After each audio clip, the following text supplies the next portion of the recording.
عشق و محبت کا جام لایا ہوں، بصد خلوص بصد احترام لایا ہوں۔ قبول کیجئے تحفہ بڑا انوکھا ہے، میں اپنے ساتھ تازہ سلام لایا ہوں۔ السلام علیکم ورحمۃ اللہ وبرکاتہ۔ الحمدللہ رب العالمین والعاقبۃ للمتقین، والصلاة والسلام علی سید المرسلین، اما بعد فاعوذ باللہ من الشیطان الرجیم، بسم اللہ الرحمن الرحیم۔ وَإِذْ قَالَ رَبُّكَ لِلْمَلَائِكَةِ إِنِّي جَاعِلٌ فِي الْأَرْضِ خَلِيفَةً۔ صدق اللہ العظیم وبلغنا رسولہ النبی الکریم، ونحن علی ذلک لمن الشاہدین والشاکرین، والحمد للہ رب العالمین۔ قد جاءکم من اللہ نور و کتاب مبین۔ اللہ سے دعا ہے کہ اللہ تعالیٰ آپ کی تمام لوگوں کی حاضری کو قبول عطا فرمائے۔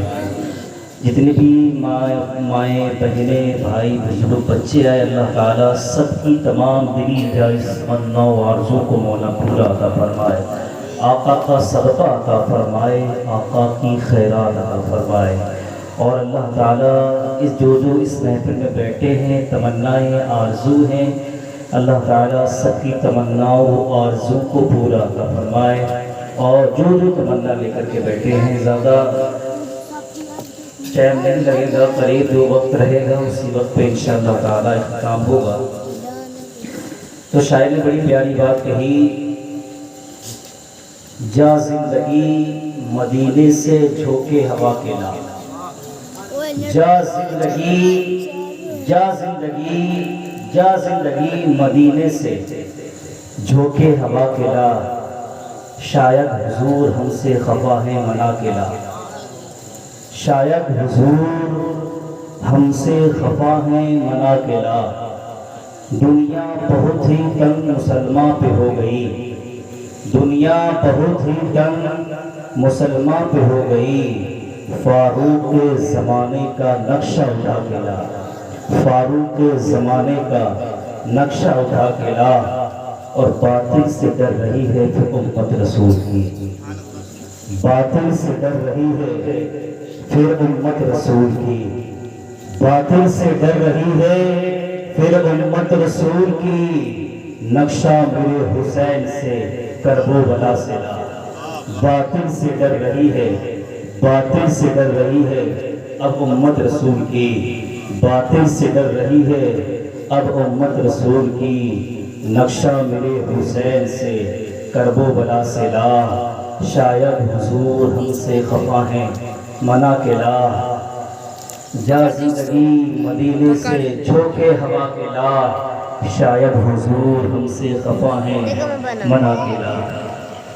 میں نے قرآن کی آیت پڑھی تھی، اس سے پہلے ہمارا آپ آئی، سب سے پہلے مرکزی عقیدت احمد مجتبیٰ نیر اعظم قائد اعظم، غریبوں کو کلیجے سے لگانے والے پیغمبر، ڈوبتی ناؤں کو تیرا دینے والے آقا، موت کی ہچکیاں لینے والے کو زندگی دینے والے داتا، ہم غریبوں کے غم گسار، آقا نامدار مدینے کے تاجدار، دونوں عالم کے مالک و مختار، نائب پروردگار کی بارگاہ میں محبت سے درود پاک پڑھنے۔ اللہم صلی علی سیدنا مولانا محمد النبی کی وآلہ الصلاۃ والسلام علیک یا رسول اللہ صلی اللہ علیہ وسلم۔ میں چاہتا ہوں تھوڑی سی تاریخ میں آپ کو لے جاؤں، تاریخ تھوڑی جتنا ہو سکے گی جو وقت میں ہو جائے گی وہ آپ کے سامنے رکھ دی جائے۔ تو میں نے قرآن کی آیت پڑھی تھی، وَإِذْ قَالَ رَبُّكَ لِلْمَلَائِكَةِ إِنِّي جَاعِلٌ فِي الْأَرْضِ خَلِيفَةً۔ اس پوری آیت کا مفہوم بتا رہا ہوں۔ رب نے ارشاد فرمایا، فرشتوں سے مشورہ کیا، اے فرشتوں میں دنیا بنانا چاہتا ہوں اور دنیا کے اندر اپنا خلیفہ بنانا چاہتا ہوں۔ غور کریں، اللہ فرشتوں سے مشورہ لے رہا ہے، رب کو مشورے کی کیا ضرورت ہے؟ اللہ مجھے سکھانا چاہ رہا ہے، اے میرے بندو، جب تم کوئی کام کرو تو اپنے بچوں سے، اپنے بڑوں سے، بزرگوں سے مشورہ لیا کرو۔ رب نے قرآن میں کہا ہے فرشتوں میں چاہتا ہوں اپنا خلیفہ بنا دوں، جانتے ہو فرشتوں نے کیا کہا؟ مولا اگر تم نے دنیا بنا دی، دنیا بنانے کے بعد لوگ جو آپس میں جھگڑا کریں گے، آپس میں ایک دوسرے کو ماریں گے، کاٹیں گے، یہ فرشتوں نے رب سے کہا۔ تو رب نے ارشاد فرمایا انی اعلم ما لا تعلمون، اے میرے فرشتوں جو میں جانتا ہوں تم نہیں جانتے۔ کیونکہ فرشتے دیکھ رہے تھے کہ انسان آپس میں جھگڑا کریں گے، لیکن میرا رب میرے مصطفیٰ کو دیکھ رہا تھا۔ رب کی مرضی تھی کہ دنیا بنے، دنیا قائم ہو، اور میں اپنے محبوب کو اس دنیا کے اندر بھیج۔ جب اللہ نے تو جلدی سنتے رہیں تاکہ میری تعریف جا کے میں آپ کو سوچ کر کیا وہاں تک پہنچا دوں، وہیں تک انشاءاللہ پہنچاؤں گا، تھوڑا تھوڑا سنیں جلدی سے۔ جب اللہ نے حضرت آدم علیہ السلام کا پتلا مبارک تیار کر دیا، تیار کرنے کے بعد جب روح کو جانے کے لیے کہا، جیسے روح آدم علیہ السلام کے پتلے مبارکہ کے اندر پہنچی گئی، فوراً لوٹ کر کے واپس آ گئی۔ کہا مولا اس کے اندر بڑا اندھیرا ہے، میں اس کے اندر نہیں رہ سکتی۔ تو رب نے اپنے حبیب کے نور کو حضرت آدم علیہ السلام کی پشت انور پر رکھ دیا۔ اب ذرا غور کریں، جب آدم علیہ السلام کے اندر جان آ گئی، روح چلی گئی، اب فرشتے بڑی ادب و احترام کے ساتھ آدم علیہ السلام کے پیچھے گھوم رہے ہیں، بڑی ادب کے ساتھ۔ کبھی جب اللہ نے وہ نور آدم علیہ السلام کی پشت انور سے اٹھا کر کے حضرت آدم علیہ السلام کی پیشانی میں رکھ دیا، جب وہ نور آدم علیہ السلام کی پیشانی میں رکھ دیا، رکھنے کے بعد آدم علیہ السلام نے اللہ کی بارگاہ میں عرض کیا، اے مولا، اے رب کائنات، کیا ماجرا ہے؟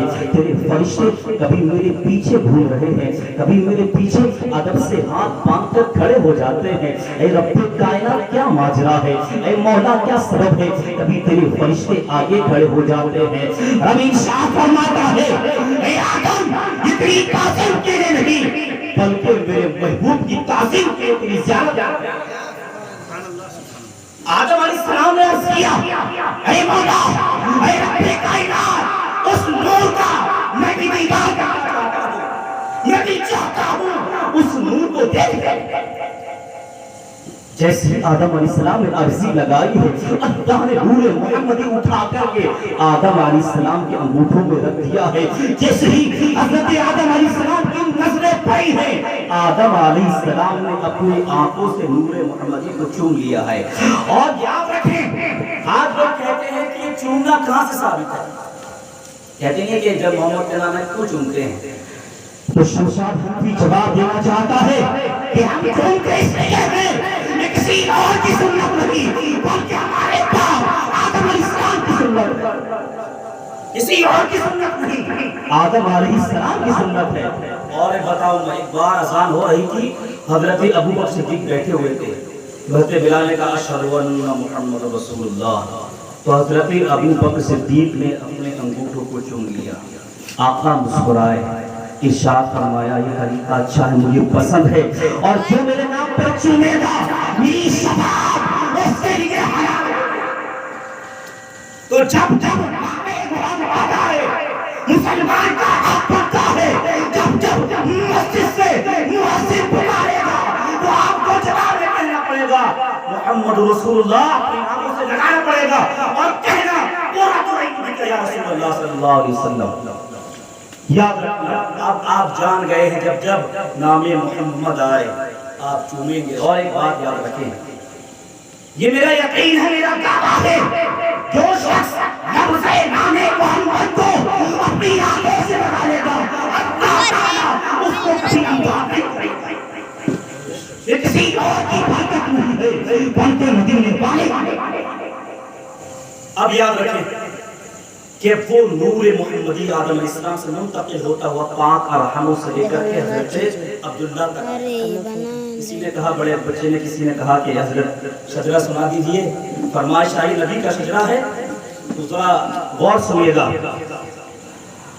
آدم کے بیٹے شیش، شیش کے بیٹے یانس، یانس کے بیٹے کینان، کینان کے بیٹے میلائی، میلائی کے بیٹے گارت، گارت کے بیٹے ادریس، ادریس کے بیٹے مصدق، متوسط، متوسط کے بیٹے نیک نام، نوح کے بیٹے شان، شان کے بیٹے زلحار، زلحار کے بیٹے صالح، صالح کے بیٹے عابر، عابر کے بیٹے داتا، داتا کے بیٹے رابع، رابع کے بیٹے صالح، صالح کے بیٹے ناخور، ناخور کے بیٹے طارق، طارق کے بیٹے ابراہیم خلیل اللہ، ابراہیم خلیل اللہ کے بیٹے اسماعیل ذبیح اللہ، اسماعیل ذبیح اللہ کے بیٹے قیدار، قیدار کے بیٹے ابام، ابام کے بیٹے حمل، حمل کے بیٹے ثابت، ثابت کے بیٹے سلمان، سلمان کے بیٹے عیسیٰ، ریاس، ریسا کے بیٹے الیاسا، الیاسا کے بیٹے عود، عود کے بیٹے حبا، حبا کے بیٹے عدنان، عدنان کے بیٹے معین، معین کے بیٹے نادار، نادار کے بیٹے مدر، مدر کے بیٹے خادمہ، خادمہ کے بیٹے کنانا، کنانا کے بیٹے نظر، نظر کے بیٹے مالک، مالک کے بیٹے فاد، فاد کے بیٹے کلاب، کلاب کے بیٹے حسین، حسین کے بیٹے ہیں عبد المناف کے بیٹے ہیں،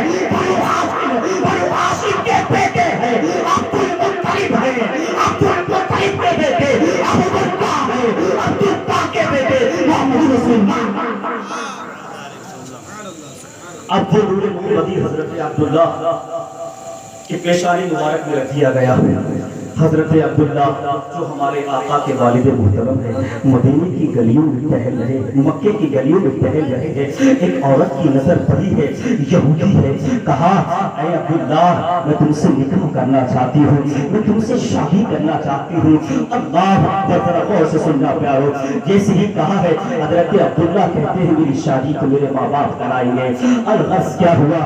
آپ کا نکاح حضرت آمنہ سے ہو گیا۔ اللہ اکبر، اب نور محمدی حضرت آمنہ کی شکم اطہر میں، اس شکم اطہر میں اللہ تبارک و تعالیٰ نے ڈال دیا۔ اللہ اکبر، کچھ دنوں کے بعد حضرت عبداللہ مکے کی گلی میں ٹہل رہے ہیں، اور پھر کسی عورت کی نظر پڑی ہے، نظر پڑنے کے بعد اس عورت نے حضرت عبداللہ سے منہ پھیر لیا ہے۔ حضرت عبداللہ نے اس عورت سے پوچھا کیا بات ہے؟ ابھی کچھ دن پہلے ملی تھی، تم اس سے شادی کی بات کر رہی تھی، ہم منہ پھیر لیا ہے۔ کہا اے عبداللہ جب میں نے تمہیں کچھ دن پہلے دیکھا تھا تو تمہارے چہرے کا جلوہ کچھ اور تھا، کیونکہ میں تمہاری نظروں میں نور محمدی دیکھ رہی تھی، اور ایک بار بند کر کے پھر چالو کر دی۔ اب یاد رکھیے پیارے، کچھ دنوں کے بعد